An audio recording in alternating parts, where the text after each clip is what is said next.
Hello, empowered empaths. This is the Power of Healing Your Energy show. This is all about your unconditional love, your light, your intuition, your soul's purpose. And depression and anxiety are a side effect of not living intuitively, not trusting your gut, the lost connections with your higher self and others. Guess what? Your soul's purpose is here. Welcome, everyone, to the show. This is season 2, episode 2. I'm all about the twos. Twos are pretty magical. And this is a beautiful, strong, vivacious, magical guest, Kristal Garcia, Kristal Denise Garcia, to be correct. And we're talking about freedom through self-love activism. And Kristal Denise Garcia is a human rights advocate of 20 years, transformational speaker, founder of Open Hearts Unite. And that's a conversation which promotes unity, sovereignty, freedom through self-love activism. And she also has a podcast called The Vivifier, and that focuses on Black sovereignty, faith, and love. And of course, I left all the links below if you'd like to reach out and speak with Kristal. I know I have, and I'm sure we'll be speaking throughout the years, because the stuff that she talks about, it really resonates and it's important. So welcome to the show, Kristal. Thank you so much for being here. Hi, Christine. Thank you so much for having me. It's an honor to be here. Wonderful.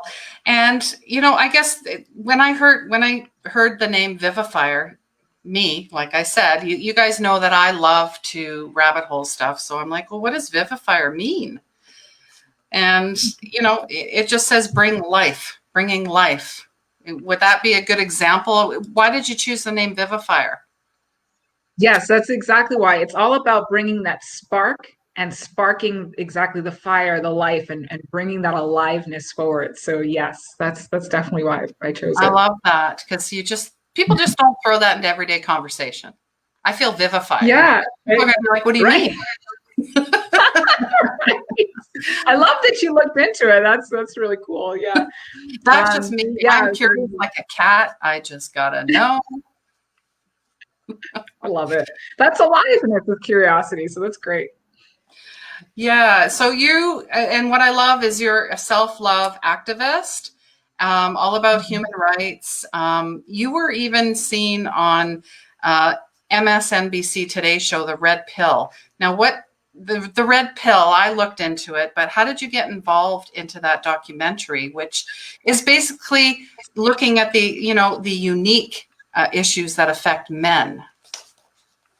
Yeah. So I've been a human rights advocate for a very, very long time. And so one of the things I started to explore in my own personal journey is I talk about also loving and celebrating men, as my journey into recovery. As a Me Too survivor, I started to challenge my perception of men. And I was very aware of the conversations that were being had of men generally in society. And so I really started to explore. I started with the conversation, and I started to look up loving and celebrating men. And the only things that would show up is like how men can love and celebrate women, or, it would go just the complete opposite way, and like I'd look up loving men and it was like pornography. And I'm like, oh my God, like it was just nothing, And so I really started to go deeper into that. And it really challenged me because I had to learn how to listen to men in a way that I wasn't used to. And so I even found it very challenging at first. I realized my bad habits that I had in perceiving men because of everything that happened to me. I was projecting it onto half of the planet. And so I just had this, this unmet pain, which turned into unmet rage. And, embarrassed to say, I hated men for a while. And then when I started to look into the loving and celebrating men, there was still a lot of unconsciousness there for me.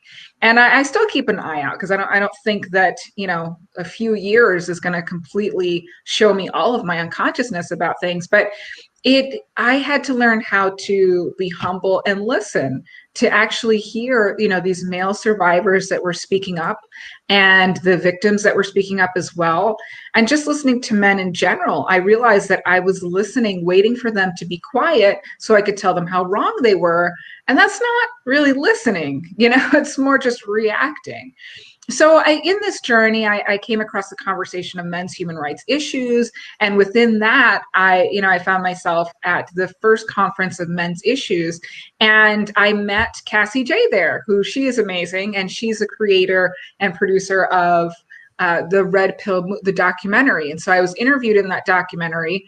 And it's a really powerful experience. I feel like it's a very revolutionary movie. It's been met with a lot of resistance because of the massive blind spot we have on men's issues. So we don't really, in general in society, there's a lot of blind spot when it comes to men's issues. Absolutely. And part like some of the stats, I mean, I'm aware of the stats, but, men are 3.5 times more often than women to die by suicide.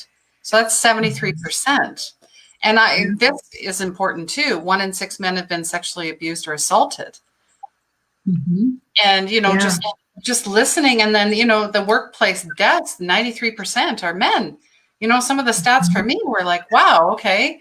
I kind of feel in a way that we'll pick a topic and then we just focus and dissect it and we forget about everything else around it. It's almost like we have blinders. We don't see perspective from all sides. Yeah, absolutely. And we still have it like it's almost like there's a conflation between maleness and criminality. That's been my experience and how I've seen the conversations. It's just like the automatic assumed is maleness is, criminal behavior. If there's a male there, there's going to be crime. So, and there's also, there hasn't been much of the conversation of female abusers towards men. And I think it's Slate, and I can actually send you the link to this too, but 46 or 47% of men who were raped or sexually abused it was from women. And we don't talk about this. We actually scoff at this in society. We laugh at it. And people like, how could men be raped? They get an erection. Well, friction does not equate to consent. And, just as there are women who orgasm when they're raped, it's not because they're enjoying rape, it's because it's friction. You can't help what the body does. And it's actually created a lot of confusion for women where they were confused. They're violently raped and this happened and they're left feeling something's wrong with them, but it's not. You can't help what happens to the body when there's friction. So. Absolutely. Yeah. There just seems to be, a lot of, misinformation and judgment. And not, saying, holding space for someone and saying, tell me more. I might not understand, but I'm trying to build a bridge here. And there was a powerful statement in that where the lady at the end said, we're not blaming men. We just, named everything bad after them. Right. Exactly. Yeah. And even the way we talk about, masculinity, that's supposedly the essence of maleness, and yes, there's a shadow side to everything. But when I don't personally like the terms toxic, but if we're going to have a conversation of toxicity, it has to be across the board. Otherwise, we're not really having a conversation about toxicity. We are shaming men. Like, we don't talk about toxic femininity. We don't talk about, which again, I don't like that term, but just to put it out there, we don't talk about the shadow feminine. We just talk about the shadow masculine, but we also don't acknowledge the beauty of masculinity. A lot of what's been called toxic masculinity is a lot of the things throughout the centuries that men had to put aside to go to war, to sustain society, etc. And then now needs, is working into being transformed. But there's also, since the beginning of time, have been just, very tender-hearted men and just very loving men since the beginning of time. And even those men who have come off as, toxic, and stuff like that, there's something deeper that's going on there. And as a society, we've demanded men put aside their emotions, their feelings, and all of that stuff to protect and go to war. So there's a lot of nuanceness that I think needs to be looked into, including the experience and love of masculinity, because of course I'm speaking in general terms, but we know men as the protector, or that's the title men have had for generations, for centuries. However, like, if we look deeper into that, in order to protect, there must be a deep desire to nurture. And in order to nurture, that takes a deep tenderness.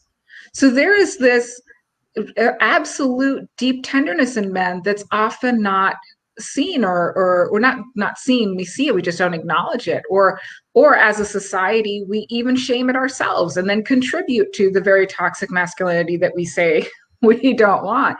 And then there's also the, people like, men don't really talk about their feelings. Okay, well, that, there's been many reasons where they weren't allowed to, but how many times when men actually speak up about their feelings are we listening? Absolutely. And actually feeling like we're being heard, again, with no judgment. That's that's the part, when you're vulnerable and you're afraid of judgment. And I love that you're doing this. Maybe tell a little bit about your past and why you're doing this. I mean, you went through a lot from what I read. It's been quite a journey for sure. It started with, I had a very traumatic childhood, and I was molested at age 8. And I mean, I grew up with my mom, bless her heart, through no fault of her own. She just had a very hard time being able to stay on her medication. She was schizophrenic and bipolar. And so that meant I was kind of not really having, just kind of being placed in different areas of the family so people can take care of me. And at some point became a foster care child with family member, and then in different foster care homes as a teenager. And so there was a lot there. And I spent, was in covert sex trafficking, which is incorrectly called the sex industry. And so, I had pimps, or they call it escorting. There's no such thing. And then I was a stripper. So they call it, strip club owners are pimps again. And then I was also a professional dominatrix. So I have had, I have complex PTSD because of a lifetime of all of this stuff. However, I am able to, for the first time in my life, I feel safe, which is wonderful. And I'm able to celebrate my life now, which to me felt like a fantasy, like coming from that darkness. I would see people. This is why I feel it's so important for people to live their authentic joy, because that is what supported me believing it was possible. Even if it was just a sliver, even if I didn't fully really believe it, but it was something that I wanted to experience. It's something I wanted to feel and live. And because I saw it exist, I was at least able to have what began as I wish that's what my life looked like. I wish I felt that way. And so it's so, and a lot of people don't realize that just being themselves, they might have inspired someone to pull out of the dregs of their life and seek out that being. Absolutely. Yeah. And belief is halfway there. Halfway there. That's how I see it. Belief, and then hope, and then faith. And I like that there was a quote from your website, how you were talking about, joy and all that was unattainable, like it was a fantasy. And I could actually see you like a child with her nose pressed against the Christmas window, witnessing magic beyond my grasp. Yeah, that's what it felt like. It really felt like that. Thank you. Yeah, it really felt like that. It just was like watching something so beautiful that I could not possibly see, I didn't have the self-love to see that I could have that. So to me, it's like, wow, that's so beautiful. I'm not that, but I wish I could be something like that. Or I wish I could feel something like that. So yeah. You already are. Yes. No, thank you. So what does self-love mean to you then? So self-love is really taking the time to experience my own being, and it took me a long time to really be at the place where I can really love myself and experience the sweetness of my being. I start to recognize, oh, I really want something sweet. Like, do I really want candy, or do I just want my own being? And so for me, self-love is like slowing down, taking the time, putting in the self-care, because self-love takes that prioritizing of self and the acknowledgement of, yes, I am worth taking maybe 5 minutes to just rest, or put on a candle, or redecorate the home, or whatever. And so self-love to me is the root and the foundation of being able to allow the self-care, to allow the presence of my own being, to take the time to meditate, to take the time to enjoy myself, to acknowledge myself, and to really be present with who I am, and to challenge the stories that have been placed onto me, or the lies that I thought. It finally came to a point where I could start to really be like, that's not true. Like, Yeah. if I'm having a hard time, I could be experiencing or mourning or dealing with what I'm dealing with. And then when certain, experiences come up, I allow myself to feel all of it. And then later I just look at it and I'm like, is that really? And I'm like, no, if it's not love, it's not real. And it doesn't mean that I don't I don't look at myself. I absolutely do, and if there's anything I need to work on, great. But that doesn't require self-loathing. And I spent a lifetime in self-loathing, and it feels so amazing to, that was a lifestyle. Self-loathing had become a lifestyle for me. So to completely shift that lifestyle to the complete opposite end of the spectrum, and now self-love is my lifestyle, it's incredible. I'm living the life that I always thought was, I'm experiencing life in the way I always thought was a fantasy. So yeah, it's really great. It's possible. Yeah, no, So great. Yeah, no more imposter syndrome. I mean, or victimhood or victim mentality. I know it's something that we all have to go through, but at some point we're just like, you know what? I always it can't be a look lifestyle. up. Like, look up. Yep. Like, there's so much. Yeah. There's so much to discover. Just ask. Just ask. Yeah. Yeah, exactly. And then it's like you said, there are times we have to feel that, but when it becomes a lifestyle, then that's it. I was experiencing all the things that from my Me Too experience, but because I hadn't had the support to heal, it just became a cycle. And that's when it's just dangerous. I mean, it's deadly. It becomes downright deadly, that victim mentality. Absolutely. It can be the same cycle as any type of abuse, known as the honeymoon effect, when everything is going good and then you just fall back. Something happens and then you go back into that pattern. That's how I see it. Yeah. I just want to welcome anybody that's here. Say hello. If you have any questions, please ask. If you're on the replay, you can ask as well. We'll reach out to you. We're not going to leave you hanging, and don't be shy. If this is your first time here, say hello. Let us know where you're from or maybe how your day is going. And please join the conversation. I feel it. Well, I know it's an important one. And I feel everybody has a story and everybody's, needs to be heard at some point. I think that's part of the healing and part of the collective healing with the Me Too movement as well, and all the other things that we're seeing outside of ourselves. Yeah, absolutely. It makes such a difference. It really does. And everybody does want to be seen and heard, especially the ones that say they don't. Yeah.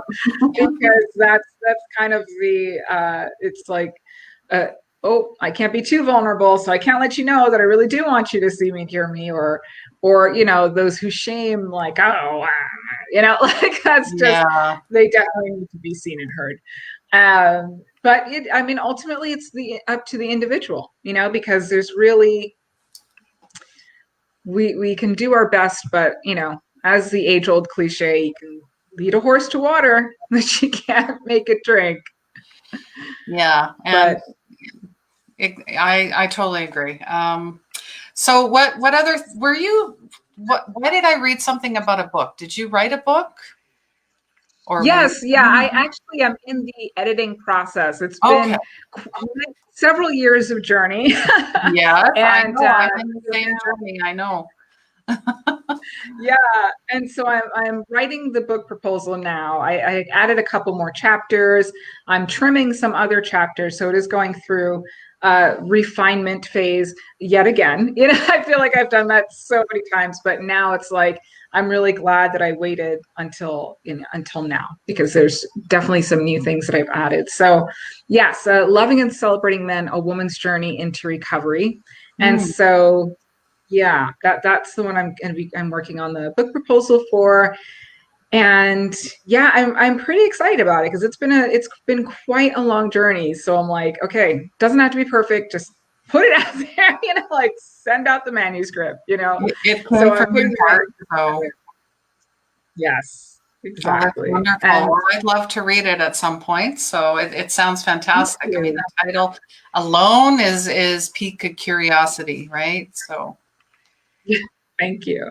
It's been quite a journey. It's been very healing to write it too. I mean, there were times where I was literally hiding under the blanket typing, like, because some of the things I was just like, oh my God, am I really writing about this? Oh Lord. But then after I continued to write it, it just is very freeing. yeah, I could just see it, like pen to paper, and it kind of burns everything away. It's like the phoenix rising from the ashes. It's transformation. Yes. Yeah. That's exactly it. I'm a very visual person, so when people are talking, I can actually see you writing and hiding under the blankets, and then what happens afterwards. So that's the fun part of being. Yeah, I'm very visual too. Yeah, very, very. So the book, obviously it's about your journey, is it not? Yes. Yeah, it's my journey of healing and how I challenged, how I perceive men and how I healed that perception of men. So that's something that I got to heal, which is amazing. And I also was very interesting is that in healing my perception of men and beginning to heal my relationships with men actually began to heal my relationships with women. They were actually a very pivotal part in healing in my relationships with women. Because one of the things that I would constantly be given back to by, like, there were several men who gave me the feedback, and they would see, us women arguing. They're like, you're not supposed to argue. You're not supposed to be this way with each other. Like, you're not supposed to be so intense with each other. You should be, supportive of each other and all of this stuff.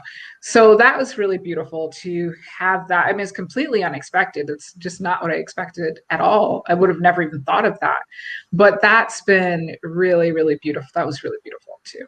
Because many times it always feels competitive, or we're competing and need to do better, look better, be better, keep up with the Joneses, whatever that means, and it can't sustain that. It's like we're fighting with with ourselves more than with someone else. Absolutely. And that's been something that for women, it was ingrained in us because that was a survival tactic. We had to, at some point, compete to survive, to have the, protector who would kill and, hunt and all of that stuff, and also provide. It wasn't terribly long ago, so we're in a new era where women are, we work, we can sustain ourselves, we can do, we can do what we want. And so it's like letting go of these ingrained things that were placed onto us that divide us. Yeah, definitely. The rise of, the male and the female, and connecting, co-creating. Absolutely. through unconditional love, forgiveness, and healing. Yeah. That's why we're here, Yeah. and across Yeah. all ancestral timelines and past Yeah. lives, all of it. And that intergenerational trauma too, that's a big piece. So Yeah. thank you for Absolutely. all the work that you're doing. I love it. I know I'll be following it. And I know that I Thank just have you. a feeling, well, there's going to be more coming. We're going to create something at some point again. Oh, I'd love that. I would love that. And is there something else that you wanted to talk about that you're working on? Maybe you want to share with our viewers? Sure. Yeah. Well, I'm a self-love coach, transformational speaker, and dream facilitator. And it's, I love doing it. It's just, it's something that brings me great joy, and I love being of service. And so to me, the most powerful form of activism is self-love. So I would say is just remember that you are worthy, and you're especially worthy of your own time, of your own tenderness, and taking that time for yourself. You're not doing anything wrong. It's okay to just take a break and just be with your own energy, because you're worth it, and it's beautiful. So I would say be gentle with yourself, be tender with yourself, whether you're a man or a woman or whatever gender you identify as, and just take some time with the beauty that you are. Absolutely. Just like yesterday, I spent all day outside in the country. I could care less what my computer was doing, what my phone was doing, what anybody was doing. So, It's wonderful. yeah, It and sounds like it's heaven. a way to recharge our batteries. We need to get outside, guys. Get outside, get that vitamin D. Yes. It's been proven so much to do so many things. So, Yeah. and I left. Where's the best place to reach you? I know there was Facebook, Instagram, YouTube. Yeah, and my website at KristalDeniseGarcia.com, which is KristalDenisgarcia.com. It's long, I know. And so, yeah, you can reach me there, and all of my social media links are on there too. Nice. All right. I'm just putting the in the comments there, but I also have it. There we go. So everybody can see it for later when they do show up. And I know, like right now, what are you doing? Like, are you making a switch to coaching, or what's happening there? Yeah. So I started my business as a self-love coach, and I'm also a speaker. So I do both of those things, and dream facilitator, which is supporting people finding what it is that is their passion and going for it. And so, I'm self-love coach, and I absolutely love it. It really just, it's dream job, So I'm spending my time doing that, and I've created different packages. I also have one specifically for those who work in the service industry. It's called Intensive Self-Care Unit, where it's supporting people who work in the service industry, who often slip into sacrifice instead of service. And so that's where the burnout comes. And that's why self-love is so important. Like, a lot of people are like, yeah, I love myself, I'm great. That's awesome. And that is one level of, it's one type of self-love, but it goes deeper, and there's nuances, and it's really taking that time to be able to put that self-love in place, so that self-care is prioritized, so that burnout doesn't happen, and that there are things in place so that you don't have to wait until you have a complete breakdown, and that can be prevented. No, I love that. I mean, yeah, our service providers, our frontline workers, all of that, they need so much support right now. And thank you for doing that. It's very important because they tend to be givers, and they're always of service, and they tend to forget. Oh, did I, a simple thing, did I actually take 5 minutes to just meditate maybe, or just to relax, Right. or dream? Yeah, so that's a beautiful practice. I love it. Last thing I asked you at the beginning. I always ask my guests at the end of the show, but what does magic mean to you? Magic to me means presence in being, like simply being present with my own being, that's magic. And being able to have that presence, so when I'm with another person, I can understand what it looks like to be present with another being. That's pure magic. Absolutely. I love that. Well, thank you so much. I appreciate you Thank being you. here. And anybody that is struggling, please let us know what tools you need, how we can help you at this time, how may we serve. And yeah, like I said, we're going to be following along. I've got all the links for you to reach out to Kristal here. And thank you so much for your time. Thanks for having me. It's been an honor to be here. Thank you. And please remember, guys, healing begins where the ego ends. Take care.